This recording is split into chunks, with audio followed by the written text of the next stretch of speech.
من الأفضل والأكثر جاهزية لبداية موسم 2026-2027؟ برشلونة هانز فليك ولا ريال مدريد جوزيه مورينيو؟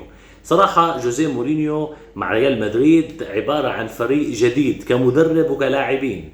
ما بعرف قديش جوزيه مورينيو قدر يعمل تناغم بين افراد الفريق، قد ممكن ينجح مع الفريق، خاصة انه جوزيه مورينيو صار له فترة طويلة بعيد عن الضغط اللي بيولده طبعا الدوري الاسباني وريال مدريد وبرشلونة. لهيك عنا كواليتي باللعيبة جيدة، عنا كواليتي بالمدرب جيدة، ولكن التطبيق على الارض ما حدا بيعرف شو هو.